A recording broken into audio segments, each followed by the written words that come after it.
Balajo is a horrible place. It is freezing cold. The dense methane clouds lock the entire planet in a perpetual twilight. It is a lightless, freezing cold, despite a comfortable 0.7 G, instantly outweighed by the oppressive, intense atmospheric pressure at 15 atmospheres. It's so bad there. The atmosphere is actually completely anoxic. They don't have oxygen in their atmosphere. You know what that means? It means the Ungoi never invented fire. That's how bad it is there. A long time ago, they don't remember how long exactly, aliens descended from the clouds, bringing fire, purpose, and meaning. All three of those were lies. They brought slavery, lies, superstition. They plundered Balajo's moons for raw materials, enslaved the people, and massacred them by the billions. When the Covenant dissolved 6 months ago, there were more Ungoi in the lightless slums of High Charity than there actually were on Balajo, by an order of magnitude, 12 billion to 30 million. Since the dissolution of the Covenant, the world has been plagued by raiders and ravagers. The mirror sheen of Magyar raiders swooping in on defenseless settlements has become a routine. The red and black of Jiralhanai cruisers just parking themselves in orbits to take whatever natural resources, whatever free labor, whatever food they want, has just become something the Ungoi have had to deal with. There's no one left. They lost the war. The few remaining den mothers cower in the last remaining city of Gedgao and look up to the skies. They think to themselves, where has all the goodness gone? Where are all the gods? Then, one day, descending through the dense clouds of Balajo, dozens of drop pods streamed through the atmosphere. The largest of them took the lead, plummeting straight through a Magyar raider, shattering it to pieces instantly without even slowing the drop pod down. The pod strikes the ground, the door explodes off, and a fruiting Make-1J battlesuit steps out. It is Lieutenant Spencer.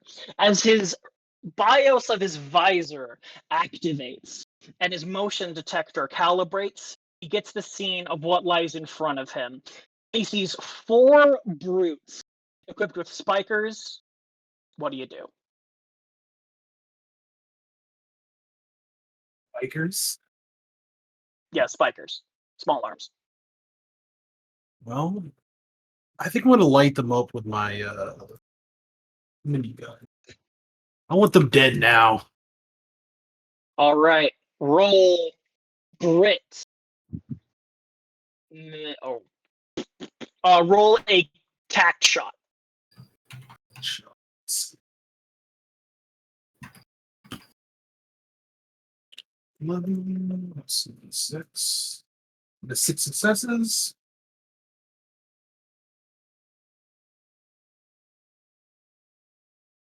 Six successes, you say? Yes. So you open. I'll mark down your ammunition by one. Trade it by one, please.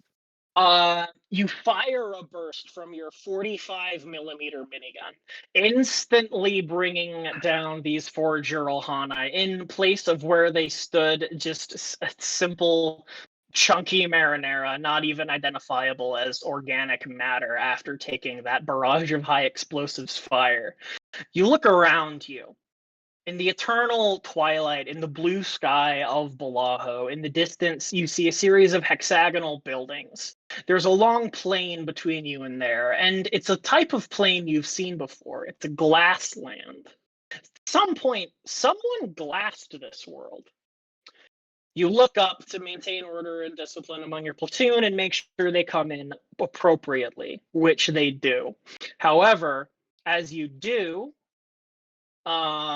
roll keen and hold on.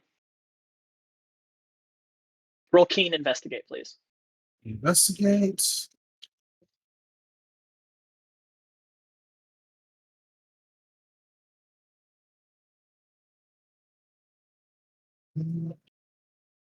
I definitely found that out. Six failures. 6 failures. Oof. You are struck between the shoulders by a particle beam rifle, popping your shields and forcing you to your knees. A little bit of pain goes through, spiking up and down your spine. As you fall to your knees, you grit your teeth, breathing in the stale air of your green machine. You struggle to bring yourself up to your feet. In order to do so, you must reach in and find some inner strength. What kind of person are you, Spencer Harlow? Spencer is going to remind himself that the people in Reach probably had it worse. And that's going to be his mantra to himself as he tries to pull himself up from where he is. You pull yourself up to a knee in your green machine. Your platoon mates give you some covering fire, and your shields, with very little fanfare, quickly regenerate, giving you some reprieve and protection.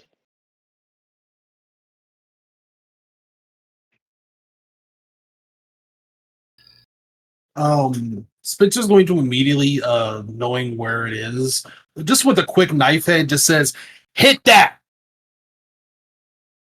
to the people around him, and also aim his fuel cannon to respond.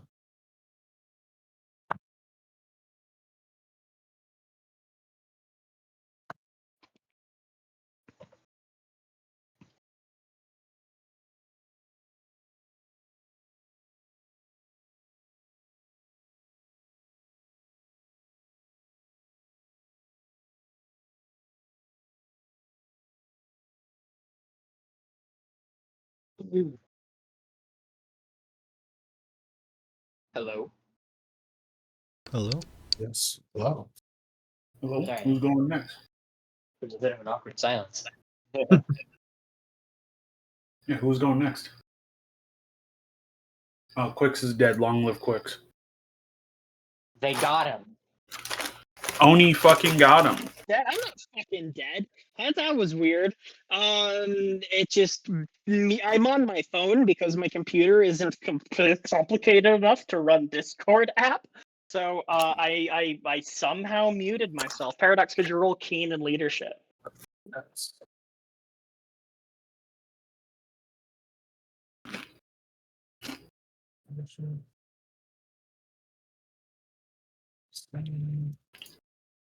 That is 3 successes. All right. So your platoon of 12, no, 12. Yes, 12. 12 other battle suits opens fire in the general direction of wherever that sniper shot came from. However, the target has instantly snuck themselves behind cover. You can't see them. You do not have visual, nor do you have any way to engage them any further. You have successfully suppressed the target, though. Attrit your ammunition by 1 more, because yeah, you're still gonna make that shot.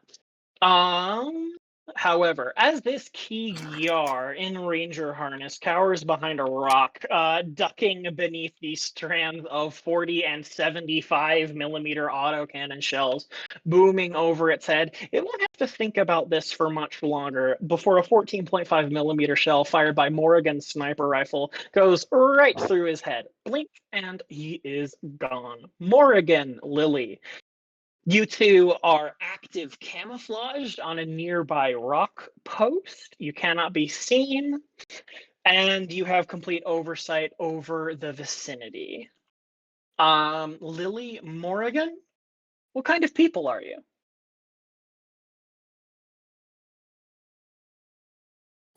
Morgan has the lower number, so he gets to go first. So she does. Tyre, what kind of After person is Morrigan? Morrigan, what kind of person is Sierra Golf 052? the camera goes from the bullets. You know the Fallout New Vegas opening? It sort of does I'm that. quite familiar. Okay. And you sort of see Morgan, like, bump Lily on the shoulder, like, oh, I got one. Morgan is, how would you say,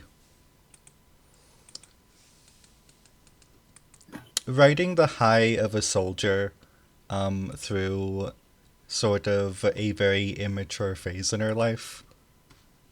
And in the same way, holds very little sympathy for what she's doing and what she's just done. She gets to shoot more Covenant, and, well, they're not called Covenant anymore, but that doesn't matter much to her. All right. And then, pans next to her, the person. Lily. You hear gravel slide behind you. Lily immediately, like, she gets the bump, and there's if you could see her face, Morgan would know she's kind of like deadpanned at the moment, but you see the spy helmet give a nice little nod as a good job before she hears the sliding of gravel behind her, and she immediately kicks into gear, not even bothering to pick up her rifle. She hands go and reach down to her sides, pulling out the magnums from her holster, as she's gonna turn around and just pistol whip whatever is trying to sneak up behind them before attempting to blast its head open. The butt of the pistol sinks quite quickly into the hollow bones of the torso of a key Gyar with an energy cutlass that had been sneaking up behind you, very, very sneaky style. Actually, I feel this isn't worth her bullets. When she slams it into the ground and breaks its chest and it falls to the ground, you just see her lift her greave up and just stomp on it. The labored breathing of the jackal stops. She looks at it and quietly returns back to her sniper position. Well, actually, no. She looks at it, picks it up, tosses it out like an old mattress from over the vantage point they're at, and then returns to her sniper position. Yeah, that's 3 for you, damn it.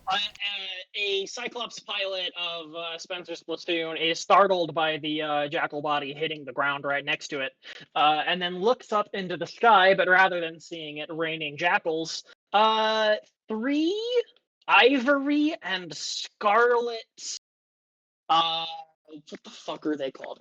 Phantoms, Jesus, descend from the sky, come into a hovering position, and one of them deploys a Panap pattern, yes, that's what it's called, goblin battlesuit. In its first deployment. Dip Yap. Yeah. You've never been to Balajo before. No, Kind of he has first not. for you. Well, person is an operative, is a strange word to describe. Yeah, because he is not a human. He is a grunt. A rather old grunt. About 45 years old by human years. He's seen hundreds, if not thousands, of his own race die off in cannon fodder roles all throughout the Human Covenant War and a little bit beyond. And the only reason he's survived is because he was a deacon. And now he is actually fighting for his people and for a home world that he was never on before. Born on high charity and got the hell out before the flood came in. You look around you and you see the sort of the scattered ranks of the Jackal Raiders breaking and running and sort of the weight of this torrential onslaught. And beside you stands a Sangheli in golden combat harness and a purple cloak with an energy sword in each hand, eyes alertly prowling through the environment, getting a sense of his bearings. This is the shipmaster of the Sword of Unity, Kesh Vadam, sort of major NPC. And he looks over at Spencer's battlesuit and gives an appreciating nod to him, having cleared out the landing zones so quickly after insertion. He says, as the humans say, textbook insertion, Lieutenant Spencer, in heavily Sangheili accented English. And then, sort of lazily circling over the drop zone in the sky, in a Banshee, keeping alert overwatch over the premises, we have Quen Rakam. Quen, you missed the entire fight, dang it. Those Banshees don't go as fast as drop pods or even as fast as Phantoms. What kind of being are you? I believe he is a little peeved that he didn't get into the fight, and more so with the turmoil on Helios right now that he's on Mhm. the Grunt's homeworld of all places in the galaxy. Literally, there is a Fathom Keep on Sanghelios. The Arbiter's stronghold is literally, as you speak, surrounded by foes. The Arbiter is losing the war on Sanghelios, and yet you're a fucking Balaho? How do you feel about that? He is definitely very,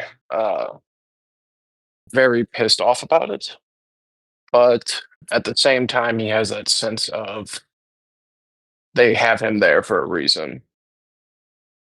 And as much as he doesn't agree with being on the planet, he is still doing what he's told and not fighting it. All right. As much as he's probably aired his grievances to the shipmaster by now. Mm-hmm. Well, as I'm certain you are aware, the shipmaster is also a Vatum. So you can sort of assume whatever you want about his intention. All of you feel the deep reverberation of swelling through your systems. Your motion trackers start fuzzing up a little bit, and through the sky, you see the descent of a Karen-class light frigate. It's only barely noticeable in the dark, aside from the floodlights illuminating the name of the ship, the UNSC Somewhere After Midnight.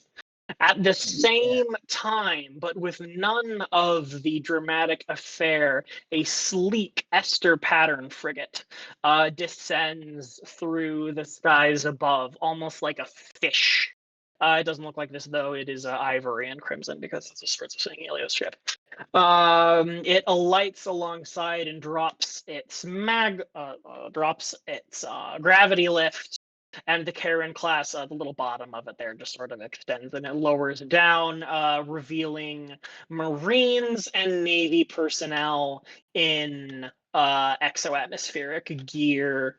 And from the Esther pattern descends Sanghili and a very few Ongoi in Ranger harness. Ground control team, this is Colonel Litvak. Please report in. Spencer reporting Shipmaster? we've landed. Two people spoke at once. Oh, yeah. Go ahead. I said, Spencer reporting in, we've landed. Very well. And who was the second? Oh, that was me. I was. Oh. All right. So any casualties? Human or allied extraterrestrial? I double check to see if anyone's down. No one's down. None at all. Very well. Remember, all Ongoy are off limits for our rules of engagement for this. You're going to have to operate against your muscle memory, Lieutenant. Right. Can I hear this over comms? Dip Yap, no, you cannot. You Okay, are thank God. not. You are not in the. You are not integrated into the UNSC BattleNet. This may be a problem in the future, and maybe something you want to look into. You get sort of a yellow exclamation point over Colonel Litvak's head when you realize you're not synced into the human BattleNet.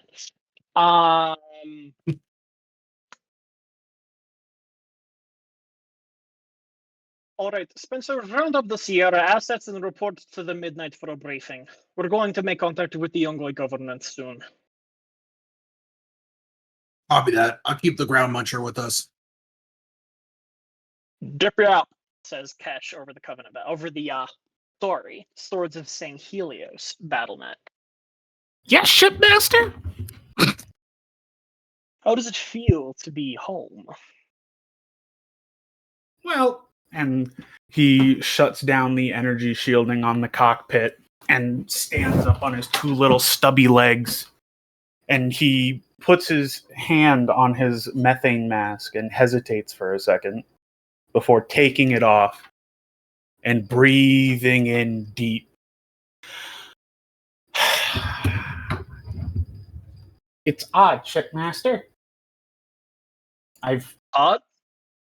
Yes, this place is home for all Ungoi, but very few of us have been born here.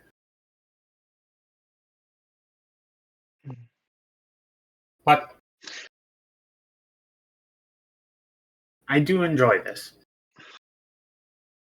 The Arbiter sent us here to build a new type of galaxy. We must remember that in all our engagements with both the UNSC, with both the humans and the planetary government. Which is why you brought me along, I presume? Well, Dipya, with your permission, I would like to second you to this Somewhere After Midnight as our permanent translator and liaison. Do you accept? I am honored, shipmaster. Very well. We will have an environmental pod sent over to the Midnight presently. Captain Mifune, I'm certain, will be happy to receive you. I still don't know about these humans. But if we must work together, we work together. The Arbiter trusts them, so we must trust them. In that, we can both agree. Recom, do you see anything up there? You want me to narratively roll something for that, or No, you don't see anything up there. okay. Nothing. Still.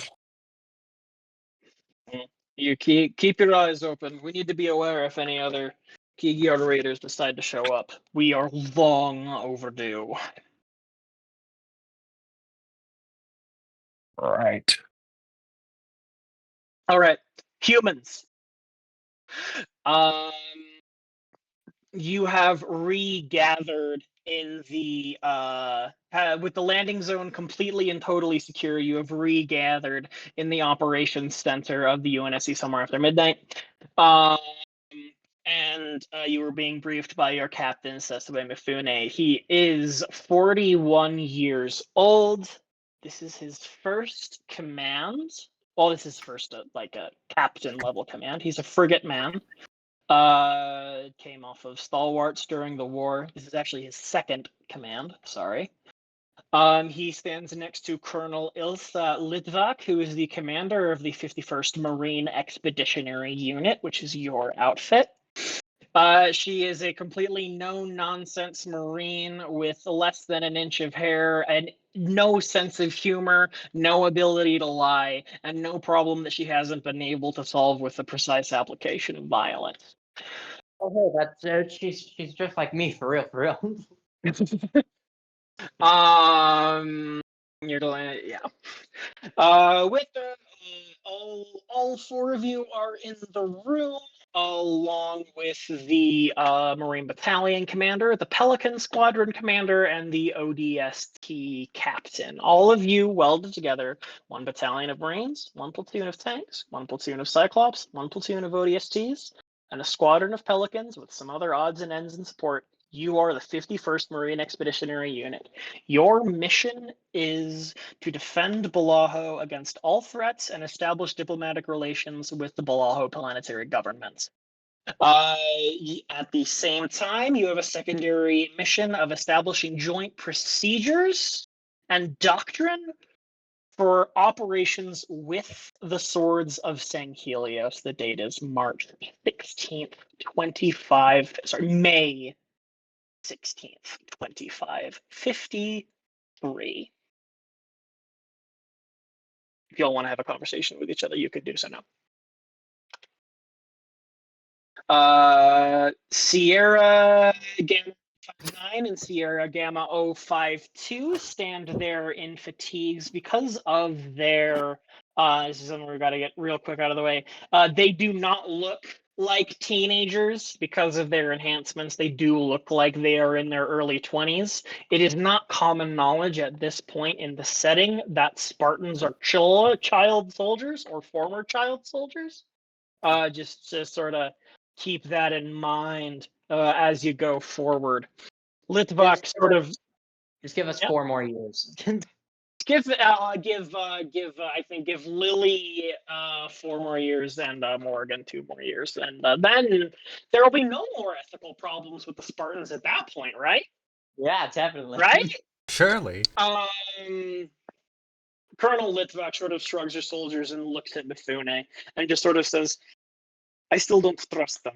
I never met the Arbiter. We really just meant to believe, completely neutral of all context, that he is just the only survivor of the Arctic expedition. That he could make it where the Master Chief could not.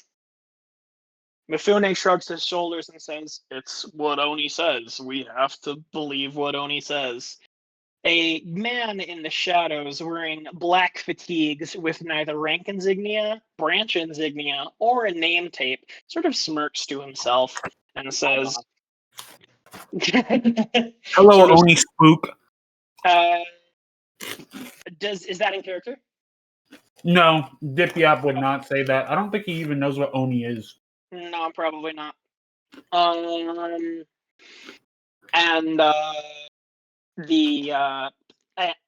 the way, his name is Savage, and he is the vinocultural attaché for the mission. Thank you very much.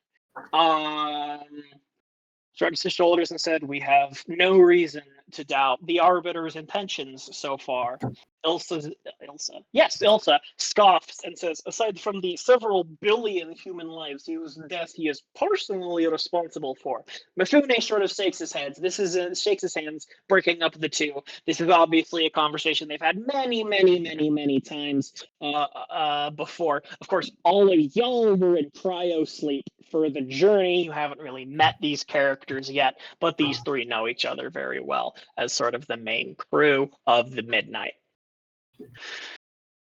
Lieutenant, Spartans, what was your impression operating alongside the aliens?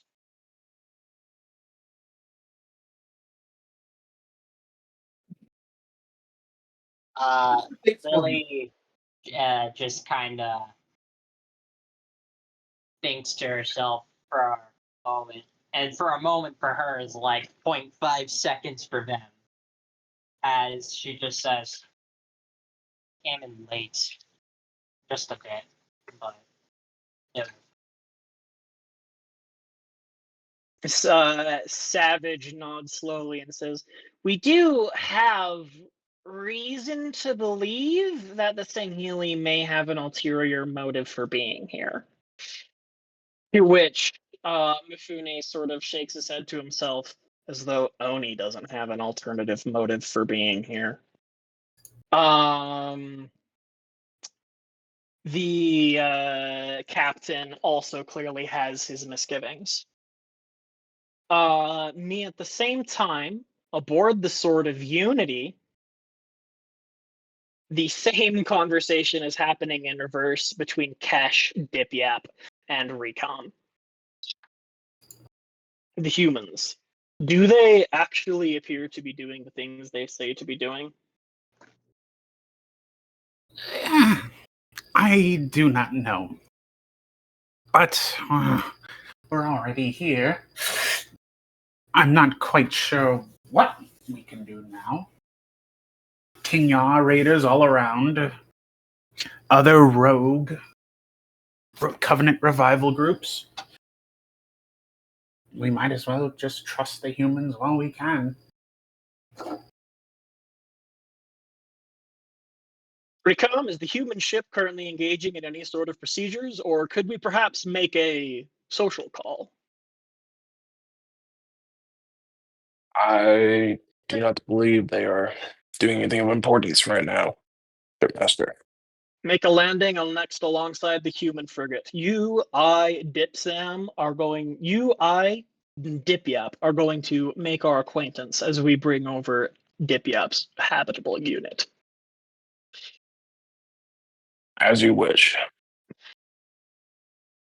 Meanwhile, aboard the Midnight, the communications officer says, "Captain, the Sangheili Banshee is landing alongside us. We're being reached by the communication officer of the Unity. Sir, the shipmaster wishes to come aboard." Mifune sort of mulls this over and says, "Well, it's not like we can really say no, can we? Let's not fuck this up on day one."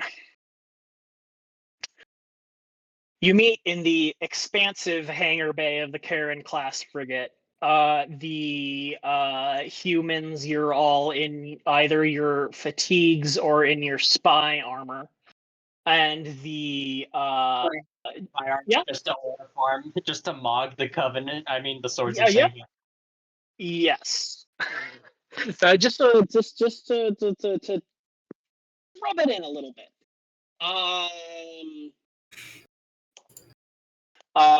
Dippy up, you're wearing regular Anglo combat harness. And Kesh, Vadim, and Kenrakam come aboard with Dippy up. The three of you are there with all the humans. Kesh introduces himself and says, "I am Kesh Vadim, the shipmaster of the Sword of Unity and the Swords of Sanghelios.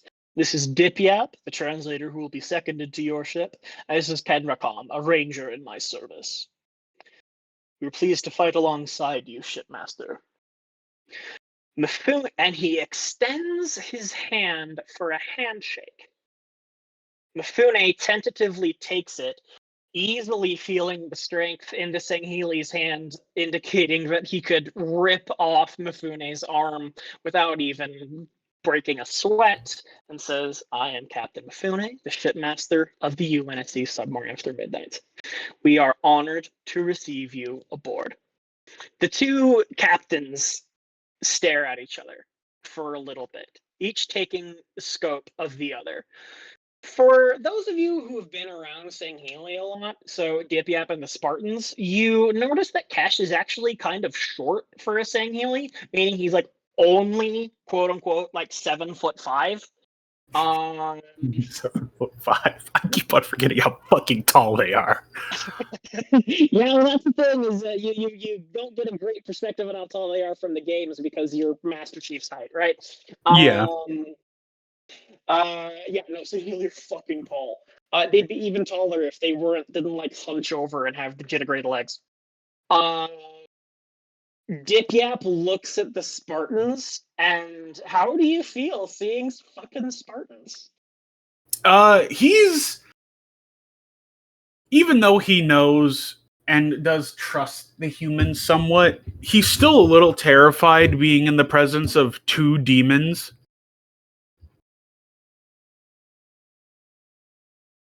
But he's keeping his cool. All right, two demons. You are for the first time in your lives face to face peacefully with some non-humans. How's this going over for you?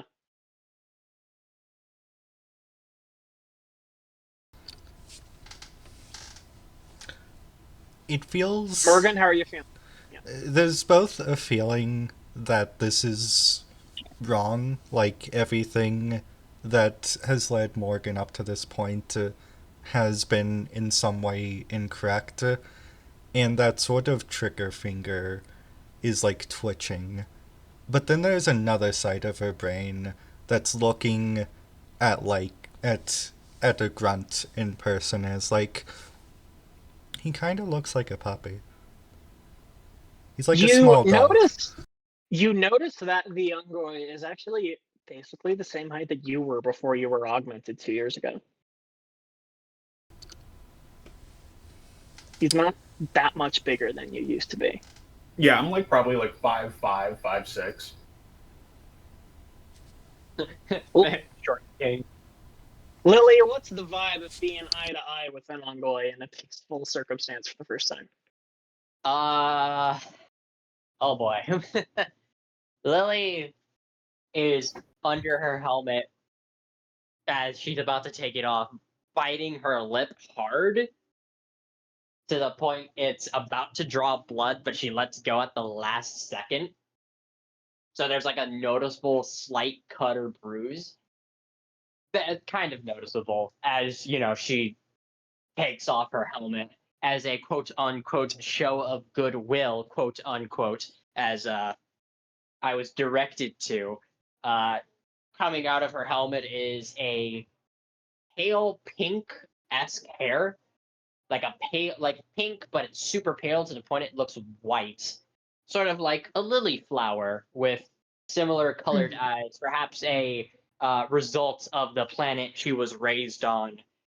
Just from the colonists who inhabited it before it got turned to glass, a beautiful planet of flowers and agriculture until the Covenant.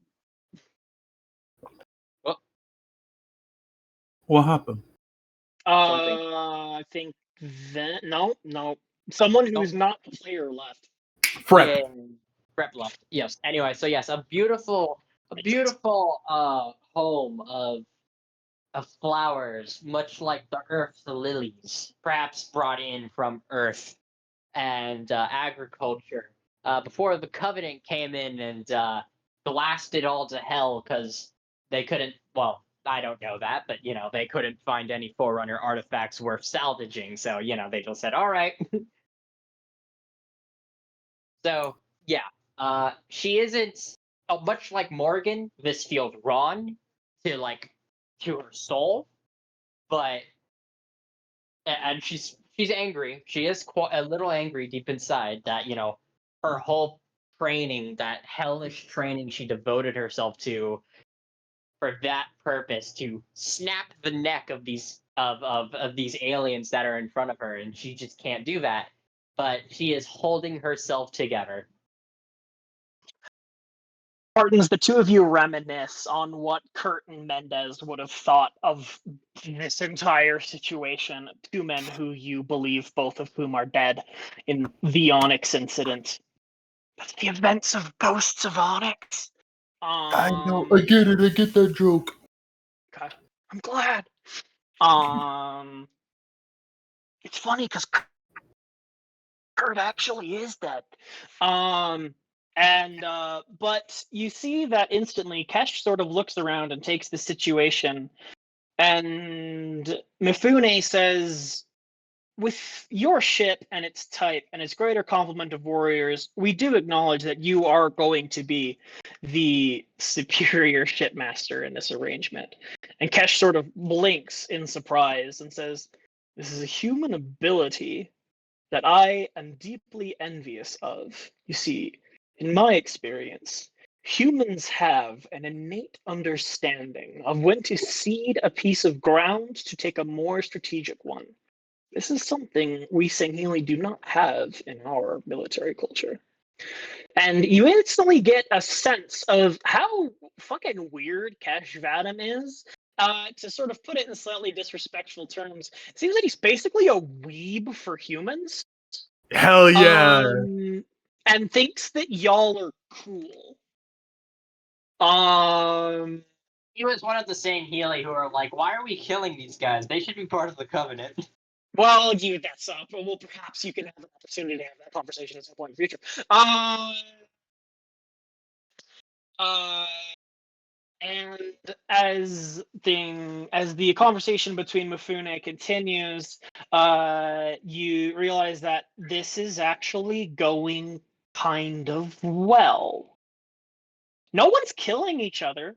Mifune and Kesh, as they increasingly go over the details of their ships and who they have aboard and what they have going on for them, increasingly realize that they have a very complementary force. There are a lot of troops aboard the Sword of Unity, but they're very light. They don't have a lot of heavy equipment. They don't have tanks. They don't have anything heavier than Phantoms and Banshees. However, the human force is much smaller, but it's way more mobile and packs a heavier punch. You have tanks embarked aboard you and enough dropships to move an entire company of Marines in one lift alongside their heavy weapons. You actually have a very strongly complementary force.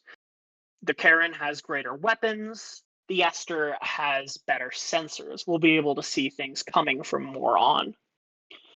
Speaking of which, the operations officer aboard the Midnight, says, Shipmaster Mifune, Captain Mifune, we're having an asteroid is decelerating. We think it's a Kigyar raider. Mifune looks over to his left shoulder and says, Gerard, and over his shoulder, a green Napoleonic hussar hologram about 3 inches high materializes and says, Oui, mon commandant. And he says, get any type of scan you can possible on that ship. We need to get the Midnight and the Unity back into orbit. And Gerard says, Oui, mon commandant.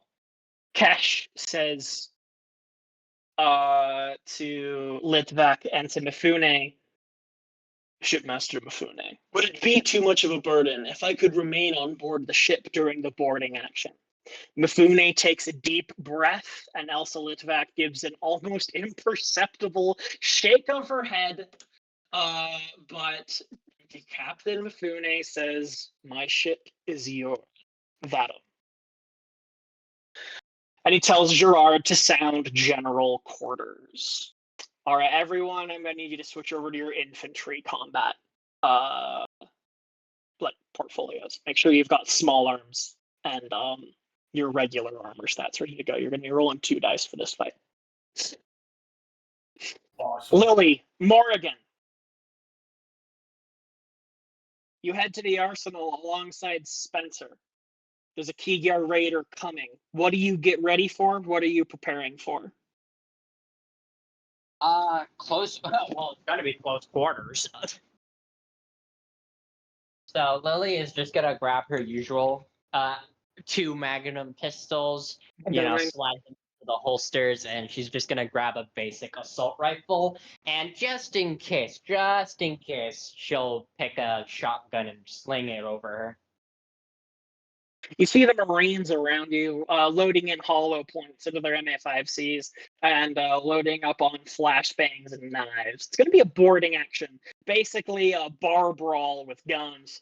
And you have been reliably informed that Kigyar raiders usually don't even have artificial gravity aboard them. The barbarians, how could you possibly explore space without artificial gravity?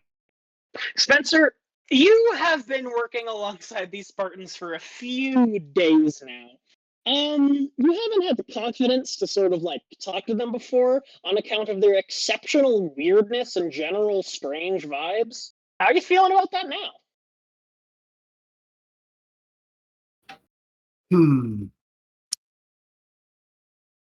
From Spencer's point of view, how have they carried themselves? They carry themselves. This is going to be an odd comparison. Hear me out. They carry themselves like Mark Zuckerberg, right? They are perpetually tense, like a cat about to pounce. They never sit back in their chairs. They are literally only ever standing at attention or at ease and don't have any other body language to them. When they have their spy armor on, they look like statues. And you know what spy armor is. You know what they can turn invincible. You found yourself kind of looking over your shoulder to see if they're still there. Can't really help it anymore, to be honest, at this point. You feel like chatting? Spencer probably sees them like new recruits who just got to learn how to use a gun, but really good at that gun. Sorts Like of they're all kids do it. tense. Like they're all tense and everything at all times, but they're really good at doing what they do. It's like a weird juxtaposition of both a rookie and someone who's years of experience Yeah. on them. I wonder what that's about. That's probably Yeah.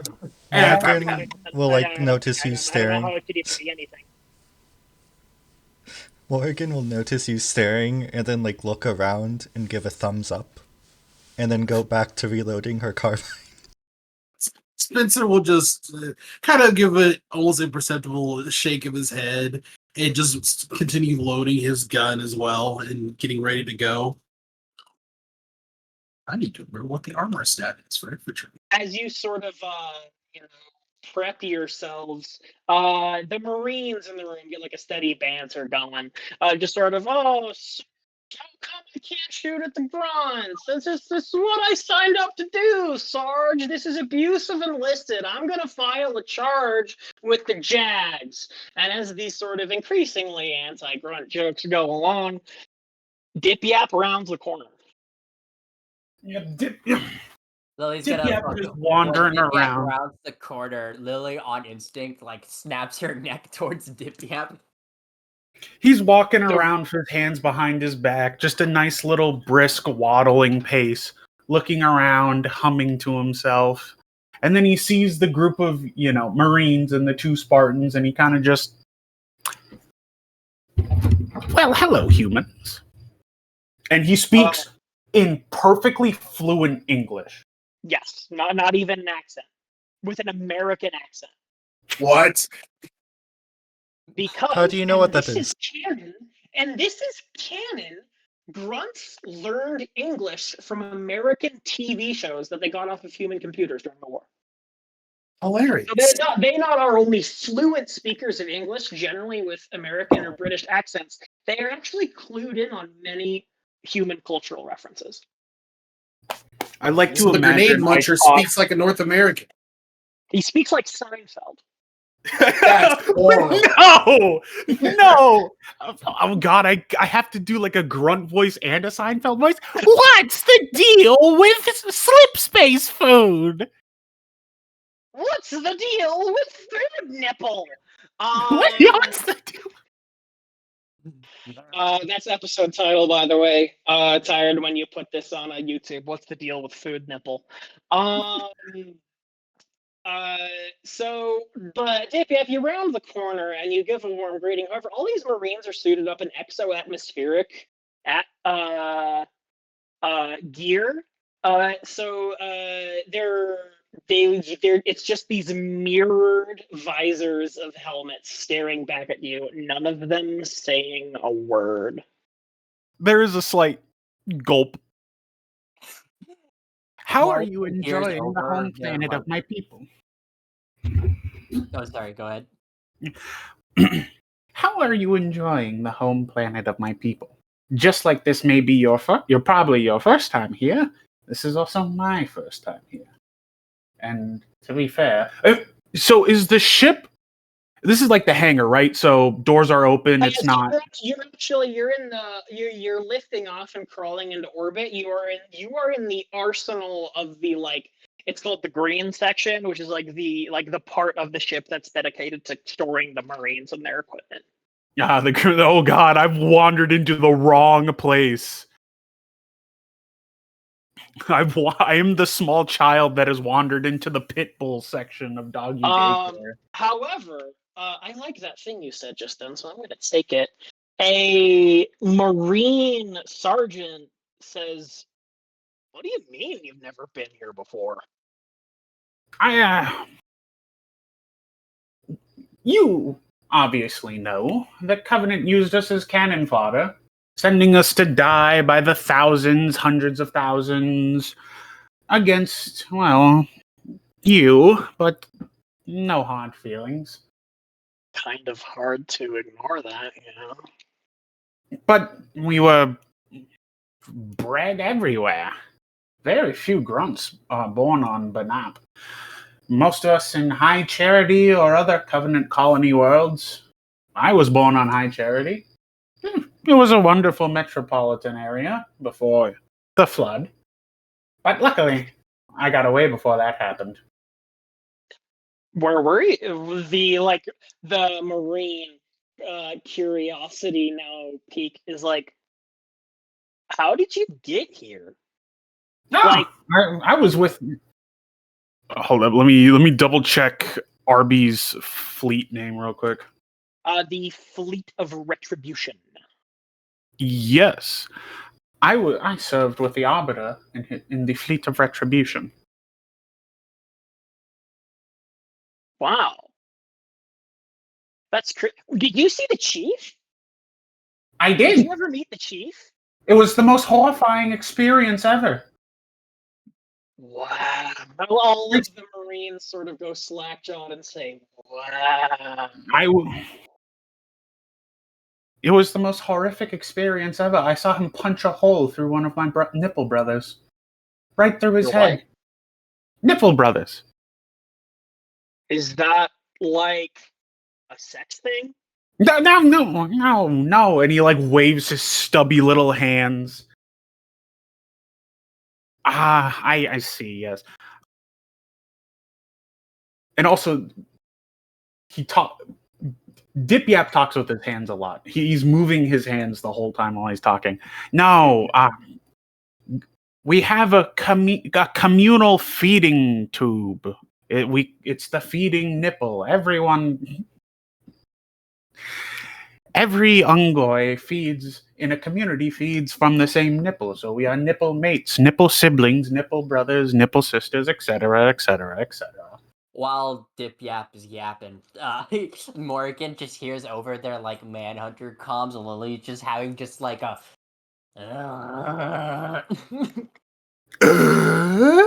like a very quiet, but only she could hear it through their comms kind of growl of just like this is unpleasant. This is unpleasant for Lily at the moment.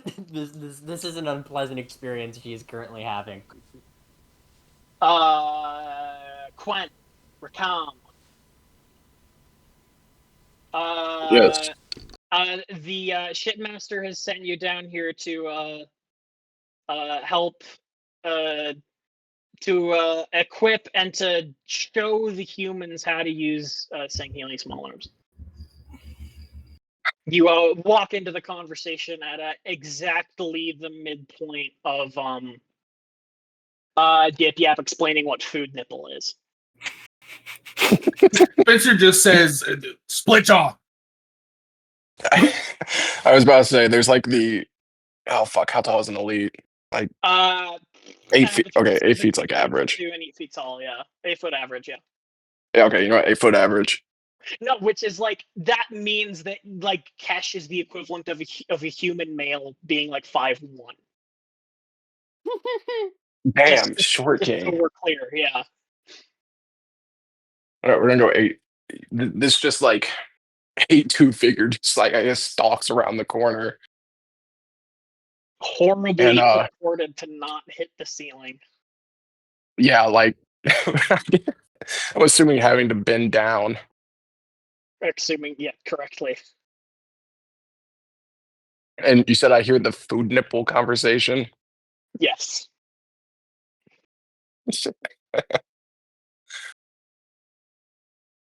Nothing pleases her. While the Marines are now having a pretty handy sort of understanding that okay, well, like Dip Yap might not be like a human person, but like Dip Yap is like funny, and so they're kind of like considering him basically like a pet first class. When a Sangheli enters the room, the vibe shifts tremendous. I'm imagining at some point while they were ogling the fucking Unkoi, Spencer just goes, "Stop ogling him!" And then the elite comes around. Spencer, you look up at the 2-foot height difference between you and this Sangheli. He's looking straight down at you. You have a perfect view down his gullet of razor sharp teeth. Does And not have the ranger helmet on? not at the moment, no. Okay. It's stinky in there. Spencer just looks up. Hey, Splitjaw, need something? I wouldn't call him that. That's quite offensive. Indeed. I'm supposed to show you all how to use our weapons. He says in kind of the, I guess, heavy Sangheili like English. All right, Marines, this will be a babysitter. Chowk is Lieutenant. How come all the aliens know English? One of the privates says. Because they aren't stupid. Well, Reckham over here, I taught him. The shipmaster already knew from another deacon, and, well, he's a shipmaster. He should know a few of the human tongues. This is well, I'll let y'all have that conversation later. So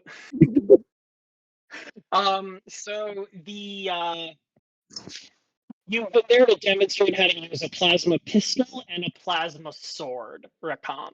Who do you teach first? Sorry, what were my options? Plasma pistol, plasma sword. Can I teach some of them how to use a needler? Sure. It's just needler ammo is extremely scarce, and actually, okay, this is something Kuem would know, but nobody else would know. So, needler ammunition comes from exactly one place in the galaxy. It's one of Stenghelios's moons, Suban. And so, currently, Suban is like right in the middle of like some of the most intense fighting of the Blooding Years. It's constantly changing hands, and nobody's actually mining any Sudanese crystal. And so any ammunition expent by a needler is a permanent loss. Alright, never mind. You do not have the ability at this time to replace lost needle ammo. Never mind, I'm good.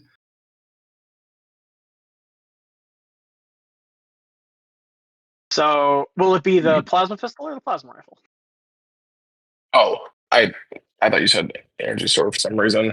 Sorry. Yeah, no, I did say energy sword. Plasma pistol or energy sword? I have a rifle and a sword. Yeah, well, Uh, the plasma rifle is a bit too heavy for an unaugmented human to use. yeah. That's true, by the way. A plasma rifle from like Halo 1 through Reach is canonically 28 pounds. Jesus! Easy. I could do that. No, I'm kidding.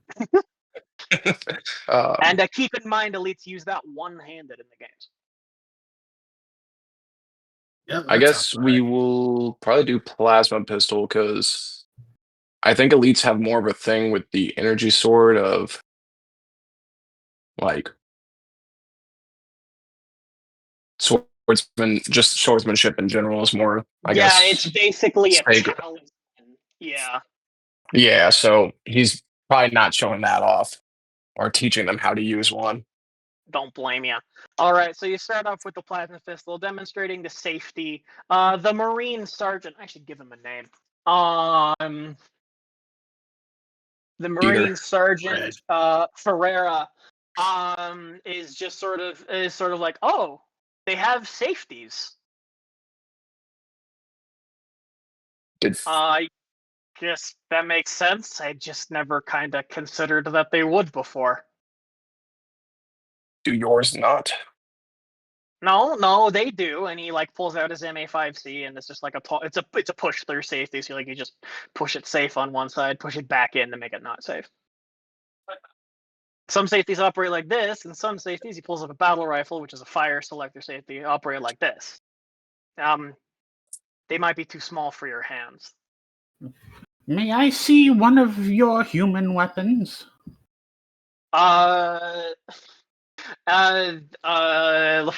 Ferreira says, "Absolutely, little guy," and he pulls out a Magnum and hands it over to you. Spencer's well just does like it in the fit? corner, just watching intently, making sure nothing happens. Wait, no, I gotta find this image. What do you make of the human weapon, Dipzam? Huh. And he just looks around it. Fascinating. I haven't fired a solid ballistic weapon before. Mind if I give it a how do you humans say test drive? Sure enough, he gestures towards the firing range. Just send them all. Just don't put one into any of us. And as you, unbeknownst to you, but highly visible to Quinn, as soon as you turn around and head downrange, he puts his hand on his own magnum at his side. Does the cop thing of just putting his hand on his gun and turning the safety off.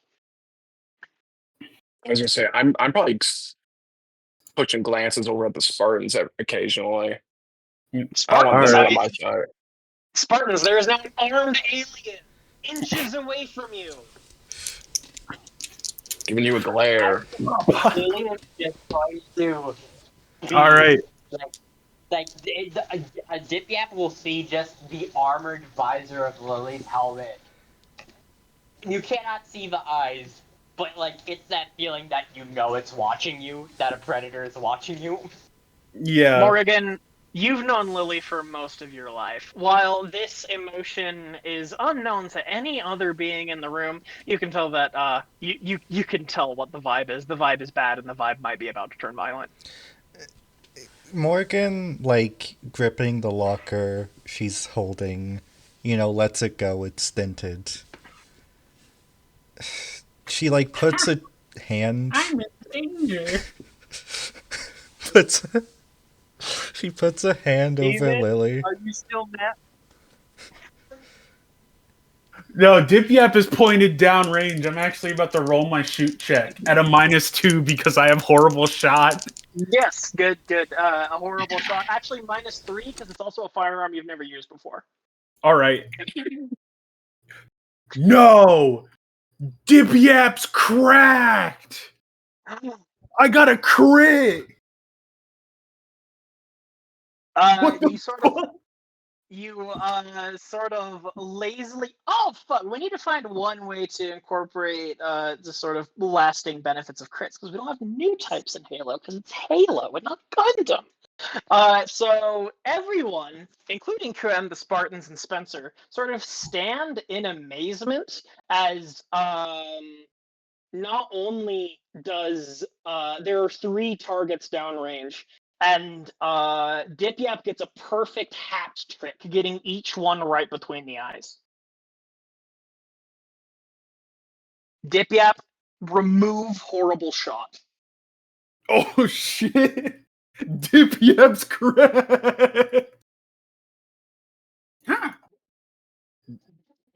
The sensation of ballistic recoil is certainly interesting. And then he kind of tries to thumb back on the safety, but it's a little bit hard because he's got that big old... Your thumbs aren't really shaped properly for that, yeah. He eventually figures it out and then hands it barrel first back to the Marine who gave it to him. Wait, barrel first, so you muzzle sweep the Marine who gave it to you. No. Barrel first is in he's holding the barrel. Oh, barrel down, grip first. Okay. Yeah, that's what I meant to say. It'd be really funny if you did this and then just totally muzzle swept to the Marine. But we'll not go with that. Really? Dip-Yap might get a slap to the back of the head. Yeah. Oh, you get a lot more than that. Yeah. All right. So, having thoroughly demonstrated, Lily, Morgan, which one of you wants to take the weapon of the enemy first and give it a whirl? So, real quick, back to the violent moment when Morgan places her hand on Lily. Only Morgan can tell. To everyone else, it's like imperceptible, unless like maybe the elite, maybe Quen can tell, because elites are also kind of on Spartan level, kind of. But there's like a barely visible, only to Lily and Morgan, kind of relaxation. Still tense to everyone else. Still tense in general, but there's a moment of relaxation, and then like just blank staring at Dip-Yap, making Kurt cry at the firing range. But seeing this, she just goes up and holds her hand out for one of the Covenant weapons. Yeah, you take up the plasma pistol and aim down range. And I'm going to have you roll a very interesting check. I'm going to have you roll Wrath Firearms. My wrath and my firearms. Luckily, my wrath is still quite high. Well, it's a 3. Wrath and firearms. That's an 8. Am I on the? Oh, I am on the wrong character. Okay. That's weird. I cannot. Okay, so my threshold is 8. Oh, jeez. My sheet closed. Oh no. Okay. Your threshold is 8. What'd you roll? I'm about to roll just now. I've got your sheet open, so. I don't know why I cannot. On my phone, I can only view. That's weird. Anyway, so my threshold's 8. Alright, I'm gonna make my roll. That is a near critical success. That's a 3, so that would be 6 successes, I think. You take down the first 2 targets easily and get the third with an overcharged shot. Meaning like you hold it down until it does the big one. And this is pretty impressive. No one told you how to do that. And QM, you realize, oh, right, this is a demon. It knows how to use all of our weapons. Yeah. And Lily is going to turn to Quen, just the visor first. And if she hands the gun, the plasma pistol, to Quen quietly.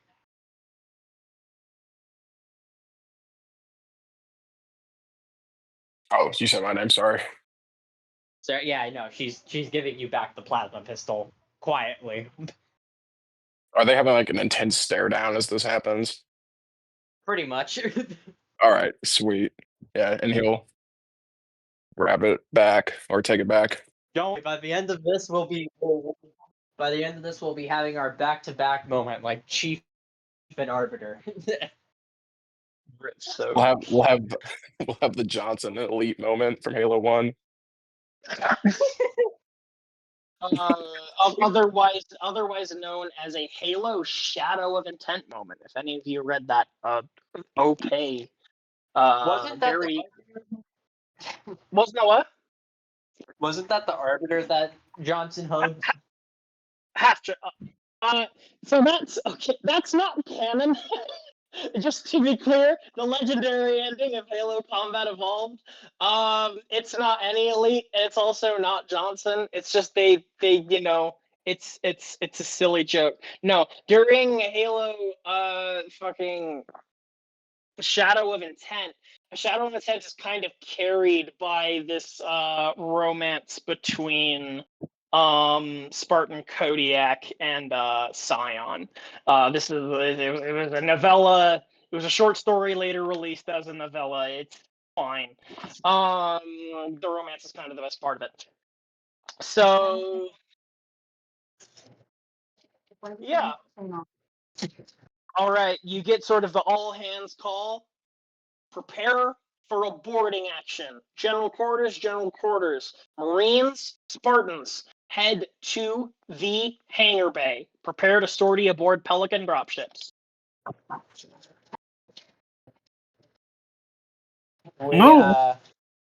We head out. We go to the Pelican. Lily kind of, standing at the edge mouth of the Pelican's drop door, ushering the Marines in. Before stepping in herself and doing the pose. You know the one, hand on the holding thing, looking out the drop. Are the Covenant ones going inside? A noticeable pause later, the PA address system says, all non-human personnel. A pelican is on a pelican. A phantom. They shouldn't have started those both with P's. A phantom is en route to bring you aboard the target vessel. It is confirmed by intelligence that there are Envoy prisoners aboard. Your weapons are extremely tight. I repeat, do not fire on any Envoy aboard the vessel. They are prisoners we are here to save. Dirty. You sort of... Morgan's gonna stop before entering the vessel and actually ask Quinn something. Go ahead. I don't know if this would be a role because I believe we've talked about this before. Depends on the question. It's going to ask in Singheli, and that's the role I was going to ask about. Huh? So I would say, where's your freaking character sheet? You'd have to work it. Well, what's the question? Should the little one be coming along? You're gonna roll keen. You can try, but you will have to roll keen academics -1. -1. How many narrative points do we have? Oh! Could someone roll a d10, please? 1, 2, 3, 4. That would be a D8, I believe. Aren't there 5 player characters? Five players, yeah, sorry. Sorry, no, it's all good. I hate math, so this is why I play a lot of TTRPGs, but you have to do math for all the time.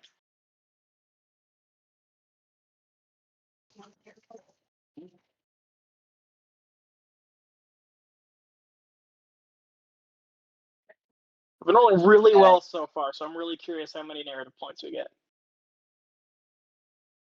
I got a 9. Now you have 9 narrative points. Morgan's gonna spend a +2 before this roll for a +1.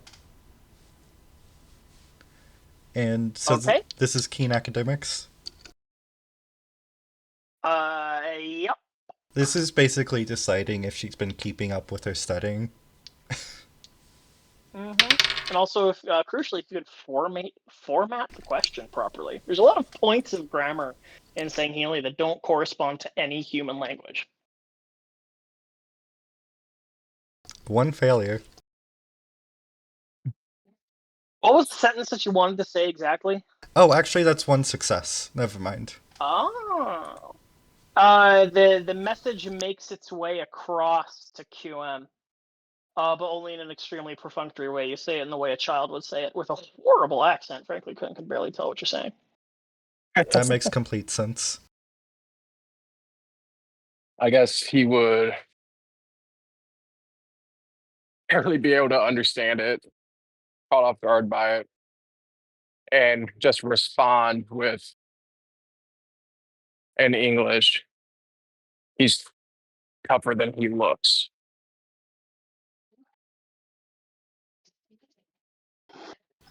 And yeah.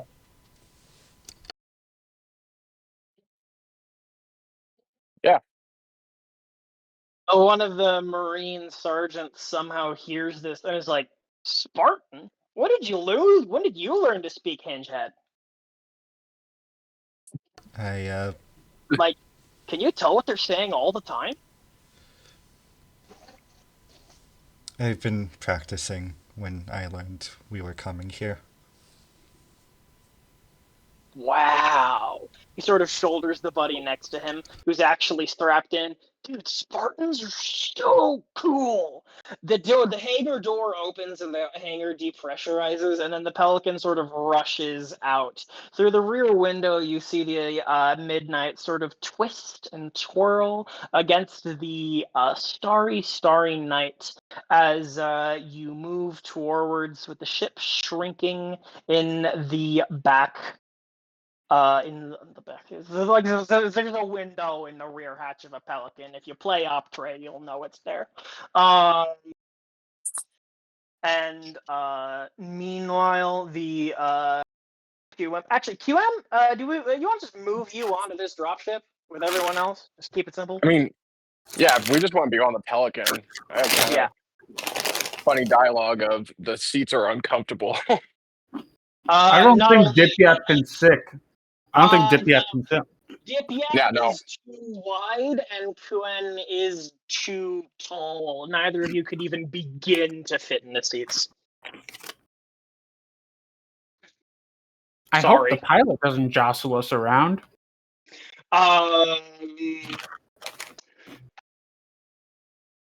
It says midnight actual, says the voice of Mifune over the phone.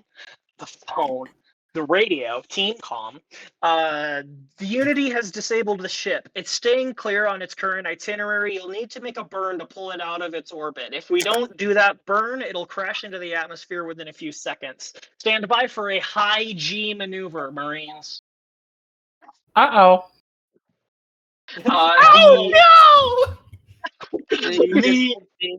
You just start seeing the two Spartans, fucking the Ungoy and the Elite, just start spamming, just crashing into the wall of the Pelican. The Spartans fit. They can sit down. Sorry, arm. What, you guys aren't standing and holding on? No, I'm aura farming, bro. I'm right there with you. Okay, hell yeah. This is sort of the Pelicans almost slam into the side of the Kigyar Raider, and then all of a sudden you all experience like a 9 Gs. But the thing is, it's not 9 Gs like forward or back. It's 9 Gs to the left or to the right if you're sitting on the left bank, towards the aft of the Pelican. You're all sort of smushing up against the buddy behind you, above the buddy like to the left of you. This puts the Spartans, QM and Dippy up into like extremely close proximity. QM, any strong feelings on the smell of humans? do they smell bad? Do they? It was probably an odd smell.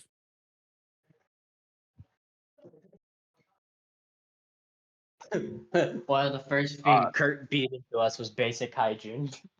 Yeah, but like human smell versus like covenant smell, they're gonna have different things that they like to smell like. So, Quick he's is gone. there. Long So live guys, Quick. I'm the GM for. Oh, he's back. Quick is alive. Long live Quick. Stormlight. I was about to go, oh, who did we lose? And then I looked up at the Discord, like, oh no, we lost me. All right. Despite the momentary uncomfortableness, the orbit is circularized for you Kerbal players, and they drop. It's like a little where the hatch of the Pelican would be. It sort of drops down a little tarp that adheres to the hull of the ship. The gate drops up to let the Marines through. A Marine places a breaching charge on the hull of the Kigyar Raider. They close the hatch, pop the charge, lower the hatch, and they look inside the lightless Kigyar vessel.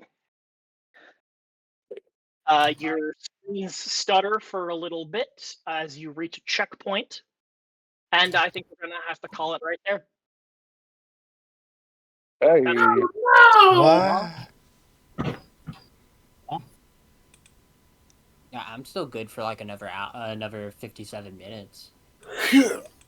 But I'm not. I have a lot of Yeah. homework to get done, In actually. 3, 2, 1.